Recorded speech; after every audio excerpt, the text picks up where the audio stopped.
Welcome, ladies and gentlemen, to this episode of Laldrin's MWO tutorials. Today we're going to talk about a very controversial subject that I hope that I can bring some clarity to. We're going to talk about ghost heat. Ghost heat is a thing that was implemented a couple of months ago with the intent to stop boating of large weapons.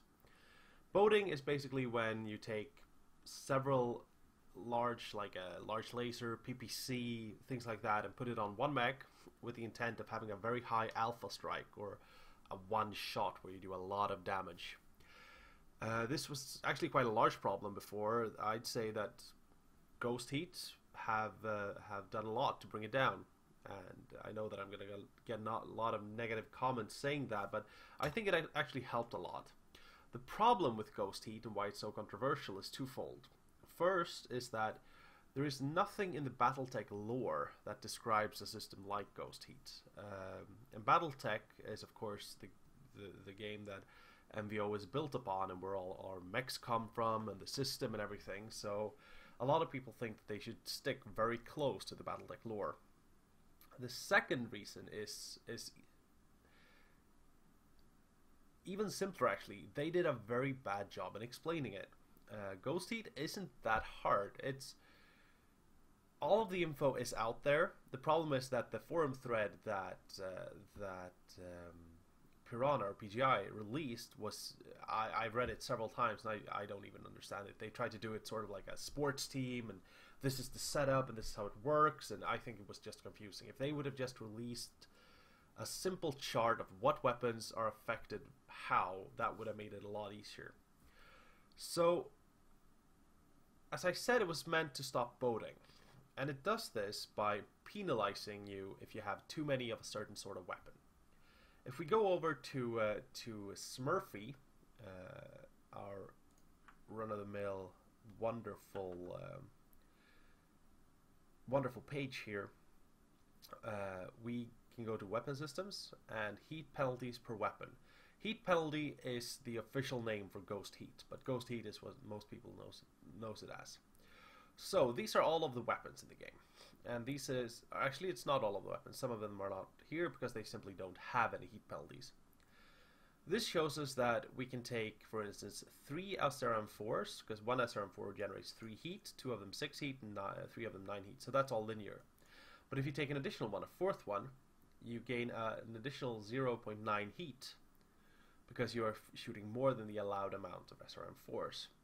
Some weapons, like the AC-20 for instance, have a very high amount of penalty. I mean, if you have 2 of them, you get an additional 11 heat, which is actually quite insane, but then again, you get a 40 damage alpha, so I think that's quite disturbing. You don't only get a 40 damage alpha, you get a very specific 40 damage alpha that can hit one point very fast. So some weapons are penalized more than others. Some weapons, like the medium laser for instance, you can have 6 of them before you incur any penalty, and by then the penalty is only 3.2, so that's not that much, seeing as any mech that can even handle 6 of these should be able to handle that amount of heat, except for maybe the Hunchback 4P and mechs like that, but you have to look out for that. So if you want to understand ghost heat, you can basically just check this one out. And a thing that makes it even more confusing is that it's not per weapon all of the times. All of these weapons down here are standalone. So if I have, say, 2 AC2s and an AC-20, that's no problem because these are standalones. But if I were to go the PPC route, if I took 2 normal PPCs and 1 ER PPC, it would actually penalize me because I have the PPC linked penalty group. So these are in the same group. So how do you handle this? Well, there are 2 ways. Either you simply don't boat. I mean, you don't have to have 2 AC-20s. You can have an AC-20 and an AC-5 or an Ultra AC-5, and you can make it work like that. Or there is a time limit. The heat penalty kick in when you fire your weapon more than once every half a second. So if we go back in game, and we go to the mech lab, I'll actually show you a mech I built specifically for this. It's my Battle Master with 6 large lasers. So according to the MWO, if I fire more than 2, I'm gonna get heat penalties. So let's go into the testing grounds and I'll show you what I mean. So we'll take the River City because it's a heat neutral map. We don't have any bonuses. We don't have any penalties. It's just a plain map. And it's loading. So this video is about showing you that ghost heat is here. It's not something to be demonized. Just don't be afraid of it and learn how it works, and it's not that hard to get around. Okay, so here we are. I have 6 large lasers. If I were to fire these, I'm pretty sure I'd overheat instantly. So let's not do that. Instead, let's split them up into weapon groups. There we go, and let's have all of them on the 4th weapon group. Okay, so if I fire 2 of them, no problem. I made about 19 heat. That's not so bad. But if I fire 4 of them, because this is where the penalty comes in. Oh, okay. I've made about 36 before they refired. But let's do that again because those are set like that. Okay. There we go. Let the heat simmer down, and let's take out that generator if we can.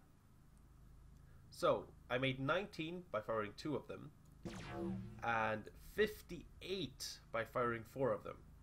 That's a lot more. And that's where the ghost heat comes in, because even though the 4 of them generate the same amount of heat, it also adds that heat penalty that we saw in Smurfy. So if I were to fire first group number 1, wait half a second, then fire group number 2, still 4 lasers, but I only made it up to 34 there. That's because, of course, some of the heat dissipates from firing the first one. So that's 19 times 2.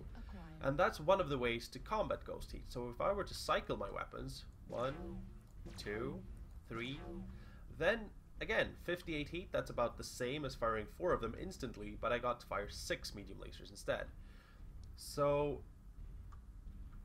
as I said, you have that half-second cycle, go through the list at Smurfy, and I think that you'll manage to go to heat just fine. So what happens if I fire all my lasers?